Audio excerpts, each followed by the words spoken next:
음. 이번에는 치과 의사가 자기 입안에 심고 싶은 임플란트 뭐 이런 얘기를 좀 해보겠습니다.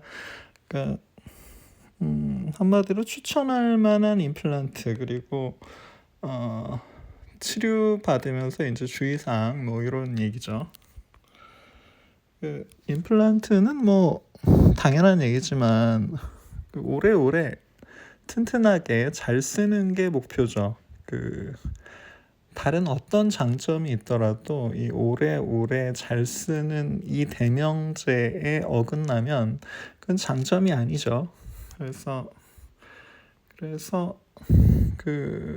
저는 어 이렇게 작아도 단단한 임플란트, 그러니까 크더라도 이 임플란트가 크면은 무조건 강하고 작으면 약하다 이렇게 생각하기 쉬운데 안 그래요. 그래서 작으면서도 단단한 임플란트가 있거든요. 그래서 저는 제 입안에 넣는다면 이런 작고도 단단한 임플란트를 쓸 것 같아요. 그래서 이런 거를 너넥스 임플란트라고 하죠. 안에 헥스, 육각, 각이 있는, 보통 임플란트는 이제 각이 있죠. 근데 이거는 무각이에요. 각이 없어요. 그래서 한마디로 약점이 없다는 얘기죠. 굉장히 튼튼합니다. 그리고 그런 임플란트를 뼛속에 깊게 심어 달라고 할 것 같아요. 깊게 이게 좀 얕으면 이게 또 잇몸 쪽에 약점이 되기 때문에 깊게 심는 걸 원합니다. 그래서 그리고 그 임플란트 치료에서 그 문제가 발생하는 것 중에 하나가 이 조바심이죠. 이게 충분히 기다려서 뭔가를 이렇게 진행을 해야 되는데 자꾸 뭐 바로 할 수 있다는 둥 뭐 이런 얘기 들으면서 이 서두르다가 이게 예를 들어 한두 달만 더 기다려도 훨씬 안정적일 텐데 서두르다가 문제가 생기는 경우가 꽤 많죠. 그래서 저 같은 경우는 예를 들어 임플란트를 어디를 했는데 거의 한 1년 가까이 기다린 적도 있어요. 그게 필요할 때는 뭐 몇 달이 아니라 뭐 1년씩 기다리는 경우도 있습니다. 그리고 수술 전후로 뭐 지시사항, 주의사항 이런 거 확실하게 지켜야 되고요. 자꾸 핑계 대면 안 되죠. 왜냐하면 그 몸이라는 건 굉장히 정직하거든요. 그래서 술, 담배, 과로, 스트레스 뭐 이거를 일단 술, 담배는 그냥 아예 안 해야 됩니다. 근데 술, 담배 하지 말라 그러면 안 해요 이러면서 송년회라서 한두 잔만 했어요 뭐 이런 식으로 얘기를 하죠. 근데 안 되죠.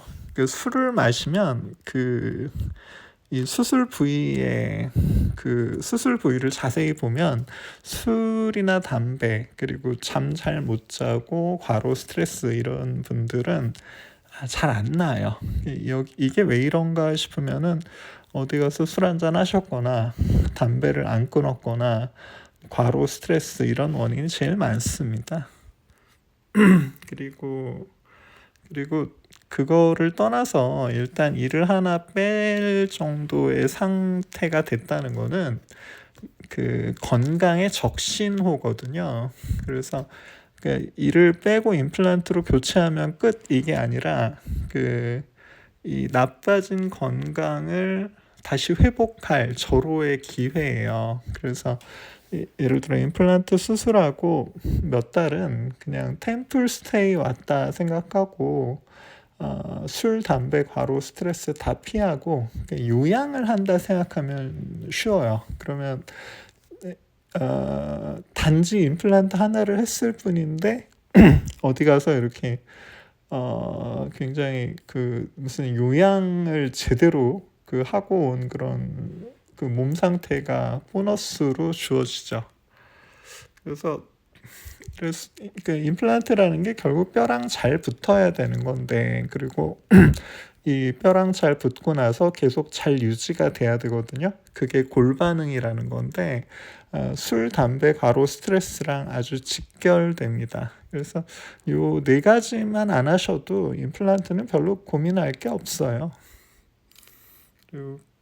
그리고 참 골다공증 주사, 골다공증으로 약을 먹거나 주사를 맞는 분들 또는 이렇게 암으로 항암제 치료를 받거나 이러시는 분들은 좀 임플란트 치료 시에 좀 주의를 해야 돼요. 그래서 이런 일이 있으면 치과 원장님들이랑 상의를 좀 해야 됩니다. 그리고 그래서 이 임플란트의 장기적인 이유는 몸의 건강하고 가장 연관이 돼 있어요. 그래서 몸이 예를 들어 건강하다가 갑자기 최근에 컨디션이 안 좋아지고 뭔가 몸에 병이 발견되거나 이러면 임플란트가 멀쩡하던 임플란트가 갑자기 탈이 나는 경우가 있습니다. 과도한 스트레스 이런 거 있죠.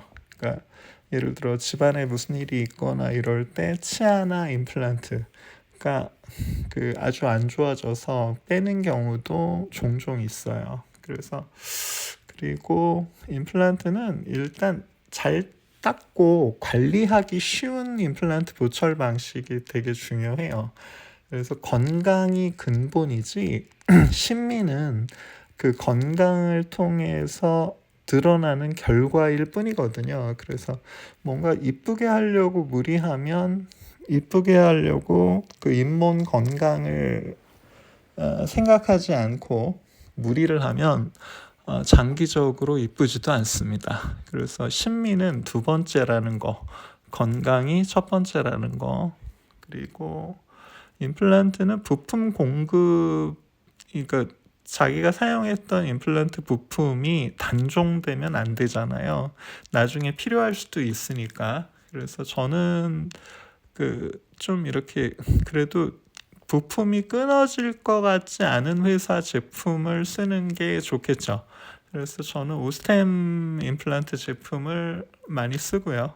그리고 말씀드렸듯이 너넥스 제품을